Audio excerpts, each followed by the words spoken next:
Yang kedua, namanya fitratullah. Fitratullah itu kesucian yang Allah berikan kepada setiap manusia. Manusia yang terlahir itu pasti membawa ajaran agama Islam, walaupun bukan dilahirkan dari orang Islam.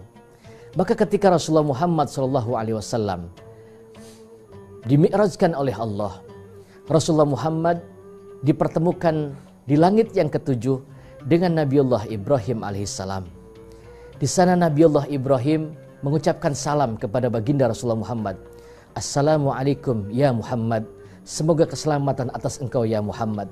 Dipanggil oleh Nabi Ibrahim, Muhammad, wahai anak yang soleh, wahai Nabi yang soleh, wahai Rasul yang soleh. Lalu Rasulullah Muhammad menjawab salam Nabiullah Ibrahim alaihissalam. Nabi Ibrahim duduk di atas singgasana yang terbuat dari emas.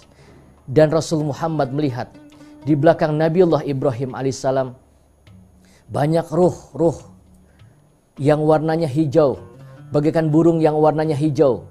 Mereka berterbangan di belakang singgasana Nabiullah Ibrahim alaihissalam. Rasulullah Muhammad SAW bertanya, wahai Ibrahim, itu ruh siapa? Nabiullah Ibrahim menjawab, ini adalah arwah-arwah, ini adalah ruh-ruh anak-anak kecil yang belum akil balik. Bayinya siapa saja yang belum akil balik, mereka meninggal dunia, maka ruhnya aku yang menjaganya. Nanti apabila orang tuanya muslim, nanti mereka ruh-ruh anak-anak yang belum akil balik ini akan membawakan minuman dan makanan serta menyambut orang tuanya di pintu surga dengan kalimat salamun alaikum tibtum fadkhuluha khalidin. Pemirsa TV One yang dirahmati oleh Allah Subhanahu wa taala, semoga Allah menjadikan kita umat Rasulullah Muhammad SAW umat yang terbaik, dan mudah-mudahan kita termasuk daripada kelompok-kelompok yang dirindukan oleh surganya Allah Subhanahu wa taala. Pemirsa TV One yang dirahmati oleh Allah Subhanahu wa taala, maka umat Rasulullah Muhammad SAW adalah umat yang terbaik, umat yang punya jaminan surga. Ada sebuah hikayat dikisahkan, ada orang yang merasa dosanya paling besar di dunia ini. Ada seorang yang menangis di samping rumah Sayyidina Umar bin Khattab. Ada suara orang menangis terseduh-seduh. Lalu sahabat Umar keluar dan bertanya kepada orang itu, wahai, mengapa engkau menangis di samping rumahku dengan keras?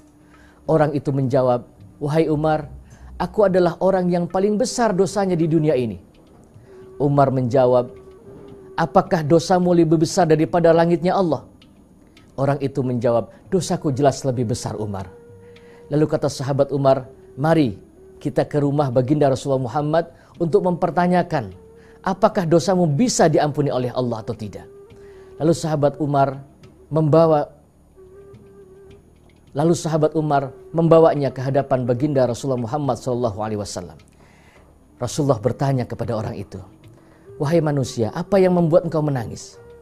Orang itu menjawab, aku merasa orang yang paling dosanya terbesar di dunia ini ya Muhammad. Apakah engkau menyentuhkan Allah?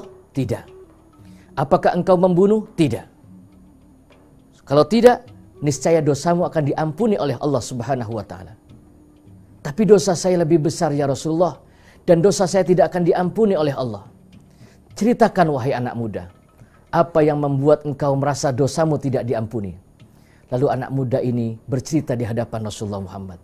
Ya Rasulullah, sejak usia 7 tahun, pekerjaanku adalah mencuri kain kafan pada mayit-mayit yang baru meninggal dunia. Satu ketika ada wanita yang meninggal dunia dari golongan kaum Ansor. Maka setelah dikuburkan, orang-orang pergi meninggalkan, malamnya aku gali ya Rasulullah Muhammad. Aku gali kuburannya, aku ambil kain kafannya, aku buka tubuhnya, dan aku ambil kain kafannya. Ketika aku ambil kain kafannya, ternyata wanita ini sungguh molek jelita, sehingga aku tak berdaya menatapnya, dan aku ya Muhammad memperkosa mayit yang ada di dalam kuburan ini. Pemirsa TV One yang dirahmati oleh Allah Subhanahu wa taala. Setelah itu terdengar suara jeritan wanita itu mengutuk saya. Apa yang diucapkan kalimat itu, apa yang diucapkan oleh wanita itu? Wahai durhaka, wahai durjana, laknatullah. Kamu tega-teganya memperkosa aku. Padahal aku sudah dimandikan, aku sudah dikafankan, aku sudah disolatkan. Aku ingin menghadap Allah Subhanahu wa taala. Kenapa kau nodai aku ini? Suara itu terus mengiang sehingga aku merasa orang yang paling berdosa di muka bumi ini, ya Muhammad.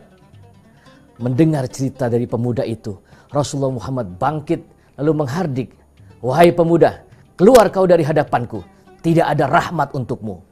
Pemuda itu menangis terhuyung-huyung, lalu menelungkupkan wajahnya di padang pasir serta bertobat memohon ampun kepada Allah Subhanahu wa taala. Pemirsa TV One yang dirahmati oleh Allah Subhanahu wa taala, malaikat Jibril diperintahkan oleh Allah Subhanahu wa taala untuk menyampaikan kepada Rasulullah Muhammad. Malaikat Jibril datang kepada Rasulullah Muhammad. Assalamualaikum ya Muhammad. Dijawab, waalaikumsalam. Ada apa Jibril? Anu ya Muhammad, aku diutus oleh Allah untuk menyampaikan dan bertanya kepadamu, siapa yang menciptakan manusia? Nabi Muhammad menjawab, Allah Subhanahu wa taala. Siapa yang memberikan rizki kepada manusia? Allah Subhanahu wa taala. Siapa yang menerima taubatnya manusia? Allah Subhanahu wa taala. Tapi mengapa ada orang yang datang dengan bertumpuk-tumpuk dosa, memikul dosa-dosa di pundaknya, lalu datang mengharapkan rahmat Allah di hadapanmu? Mengapa kau malah usir ya Muhammad? Bukankah luasnya ampunan Allah itu lebih luas daripada arsy-Nya Allah? Bukankah Allah yang maha pengampun, yang maha ghafur? Mengapa kau usir daripada ampunan Allah Subhanahu wa ta'ala? Lalu Rasulullah Muhammad mencari pemuda itu dan dilihat dalam keadaan terselungkup. Dia sedang meminta ampun kepada Allah Subhanahu wa ta'ala. Lalu dibawa oleh Rasulullah Muhammad dan sholat berjamaah bersama baginda Rasulullah Muhammad SAW. Lalu Rasulullah Muhammad menjadi imam sholat. Rasul membaca hatta zurtumul maqabir. Ketika membaca hatta zurtumul maqabir, terdengarlah teriakan dari pemuda yang merasa dosanya paling besar ini lalu meninggal dunia. Jibril mengabarkan kepada baginda Rasulullah Muhammad, ya Muhammad, sesungguhnya ampunan Allah dan rahmat Allah begitu luas, sebegitu besar dosanya, diampuni oleh Allah Subhanahu wa ta'ala karena menjadi umatmu ya Muhammad. Mudah-mudahan kita dijadikan oleh Allah sebagai umat Rasulullah Muhammad, umat yang safwatur rahmah, dan kita mempunyai keistimewaan juga menjadi kelompok-kelompok yang dirindukan oleh surganya Allah Subhanahu wa ta'ala. Mudah-mudahan bermanfaat. Wallahul muwafiq ila aqwamit thoriq. Thumma assalamu alaikum warahmatullahi wabarakatuh.